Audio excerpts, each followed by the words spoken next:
Have you ever felt like the world is just constantly shifting beneath your feet? Trying to make sense of these huge changes happening all around us. What if there was a framework, maybe a historical lens, to not just see these shifts, but really get why they happen?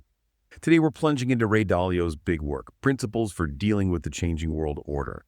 And this isn't just another book. It's this massive effort to take history's repeating patterns and turn them into something practical, a framework to help us understand right now and maybe anticipate what's next. Our goal here is really to pull out the most important nuggets from this huge piece of work, kind of give you a shortcut to getting informed about the deep forces shaping things. Exactly. And Dalio offers this, pretty unique perspective. He argues that if you understand what he calls these big cycles, you can get a kind of clarity, cut through all the complexity we see today. It's really about helping you think critically about what might be coming down the line, not just globally, but for your own life, your financial decisions too. It's less about having a crystal ball, and more about recognizing patterns we've seen before. Okay, let's unpack this then. Dalio's main idea is that history doesn't repeat exactly, but it rhymes. That's a really catchy phrase. But what does he actually mean by that? Is it just like general trends, or is he suggesting a more systematic way to spot these rhymes? Yeah, that's a key question. He definitely goes beyond just observation. His method is incredibly rigorous. He approaches history almost like a scientist would. He studies tons of similar cases, different empires, different times, to find these recurring sequences, cause and effect. And from that, he builds these mental models, even algorithms. It's like he's treating global economics and politics like this super complex chess game, maybe with a computer helping him analyze, trying to reverse engineer how the world actually works. That's fascinating. So building these detailed models. But it's important to remember, these are Dalio's theories, right? He's not saying these are concrete facts. No, absolutely. He's very upfront about that. His conclusions are theories. They're built carefully, step by step, through deep research. And then, crucially, he stress tests them. He talks to world leaders, top economists, historians, people like Henry Kissinger or Paul Volcker to challenge his findings. The aim isn't perfect prediction. Nobody can do that. It's about improving the odds of understanding what's going on, seeing the board more clearly, maybe, not knowing the next move for sure. Sometimes it's the personal story behind an idea that really makes it click. I'm curious, what pushed Dalio himself to dive so deep into history? What was his motivation? It actually came from some pretty painful real-world lessons. He talks openly about mistakes he made early in his career that really hammered this home. He was a young guy, a clerk on the New York Stock Exchange floor back in 1971. That was when President Nixon suddenly took the U.S. dollar off the gold standard. A huge shock. Dalio, like a lot of people, thought, okay, chaos, the market's going to crash. But nope, the stock market actually jumped up like 4%. He was completely blindsided. Wow. Yeah, because he'd never personally lived through a major currency devaluation before. That failure, and others like it, really drove home the need to understand these massive economic shifts that maybe hadn't happened in his lifetime, but had happened many, many times before in history. That personal reckoning, that high-stakes learning is what really grounds all this theory, I think, makes it relatable. It's powerful, isn't it? How failure can spark such deep insight. So, okay, with this historical perspective, Dalio suggests the world runs on three main big cycles. These cycles, he says, govern how empires rise and fall and shape pretty much everything. What are they? Right. He identifies three key ones. First, the long-term debt and capital market cycle. Second, the internal order and disorder cycle. That's about what's happening within a country. And third, the external order and disorder cycle, how countries interact with each other. And what Dalio finds really insightful is that these cycles stay fundamentally the same over time. Why? Because human nature, our basic drives like fear, greed, jealousy, doesn't really change all that much. That's the core belief underpinning the idea that history can rhyme. That makes a lot of sense. Human nature is the constant. Okay, let's dig into that first one, the debt and capital market cycle. Dalio makes this really critical distinction between money and wealth. Can you unpack that for us? Why is it so important here? Absolutely. He really hammers this point. Real wealth, he says, is the stuff people actually use, things with intrinsic value. Think a productive factory, your house, maybe a car, stuff that does something. Financial wealth, though, things like stocks, bonds, even cash, those are just claims on that real wealth. They don't have value in themselves. They're basically IOUs or promises. And Dalio's big point is, just creating more money and credit doesn't magically create more real wealth. And it only creates the illusion of more wealth. And this whole dynamic, creating claims versus creating real stuff, that's inherently cyclical. Right, so it's like we keep mistaking the menu for the meal. If printing more money doesn't create real wealth, what role do central banks play in this whole cycle? They seem pretty central. Yeah, Dalio uses this vivid image. He says central banks have a bottle of stimulant. They can inject money and credit into the system, usually when things slow down. This injection, it causes these cyclical ups and downs. He talks about short-term debt cycles. Those are more like your typical business cycles, maybe lasting around 8 years or so. But then there are these much bigger long-term debt cycles. These can stretch over 50, even 75 years. And because they last so long, they often feel like a complete surprise, a once-in-a-lifetime event for most people when they reach their conclusion. Huge disruptions can happen then. That once-in-a-lifetime surprise idea really resonates. Yeah. You think about something like the Bretton Woods system, right, mid-20th century. Dalio points to that as a perfect example of a long-term debt cycle peak. And that moment in 71, Nixon decoupling the dollar from gold, that wasn't just some policy tweak. It was a huge sign of these long cycles playing out. Dalio also argues that debt eats equity.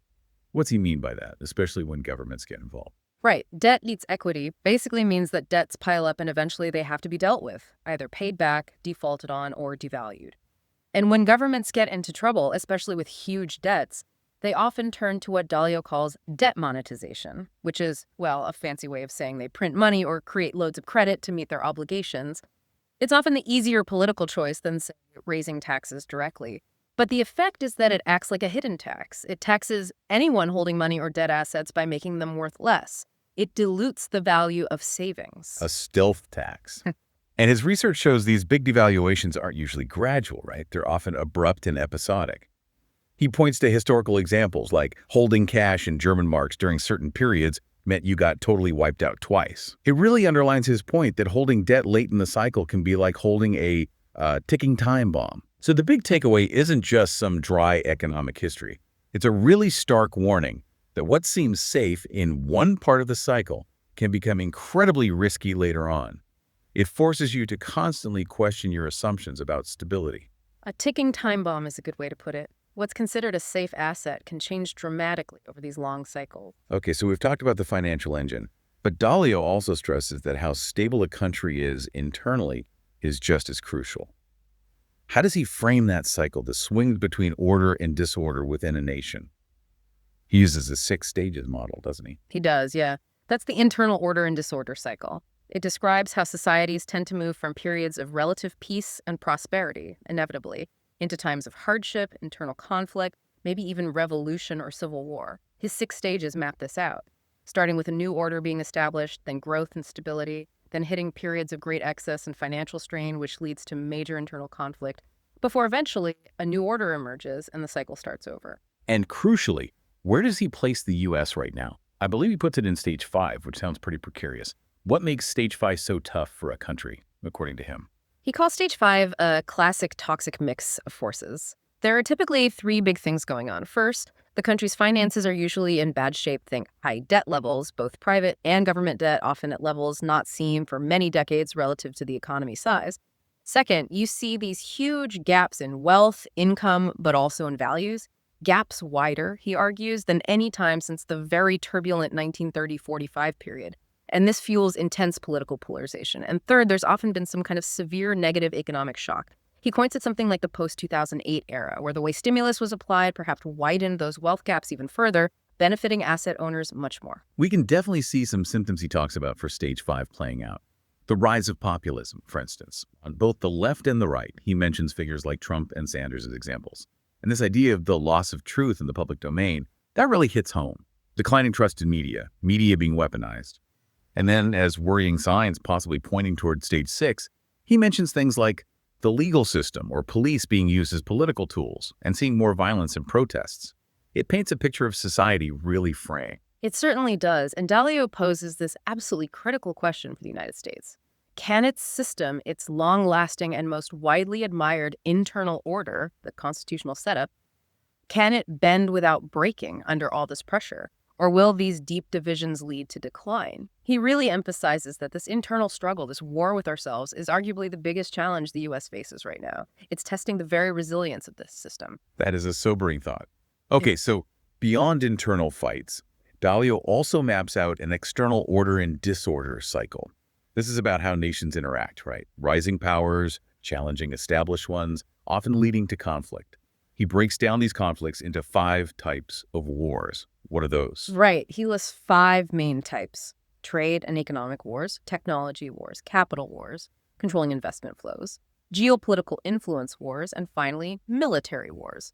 And it's worth adding, he notes how cyber warfare now cuts across pretty much all of these, adding a whole new layer of complexity. So if we look at the current U.S.-China relationship through that lens, Dalio sees the conflict escalating across those first 4 types: trade, tech, capital, geopolitics, but thankfully not military war, at least not yet. Yeah. He gives this estimate, calls it a wild guess himself, but suggests maybe a 35% chance of a major military conflict in the next 10 years, which he says is a dangerously high risk. So what does this mean practically? What are the flashpoints? Well, Dalio clearly points to Taiwan as the most dangerous, irreconcilable difference. It's the potential trigger, he thinks, for actual military conflict between the US and China. You have China's unwavering view that Taiwan is part of one China versus the US's kind of implied promise to defend it. That creates an incredibly tense standoff. It's that classic clash of core interests. And we're also seeing this big trend of decoupling, aren't we? Both countries trying to become less reliant on each other, bring production home. Dalio notes China's influence seems to be growing in many parts of the world, things like the Belt and Road Initiative, while maybe U.S. influence in some international bodies is waning. It feels like other countries are caught in the middle, having to weigh aligning with the U.S. maybe for security, but do they trust it? Or with China, perhaps for the economic upside. It's a whole new global power dynamic shaping up. Yeah, absolutely. The global chessboard is definitely being rearranged, and Dalio's framework gives you a way to try and understand why countries are making the moves they're making. And this all comes back to you, the listener. Dalio's advice isn't just for presidents or CEOs.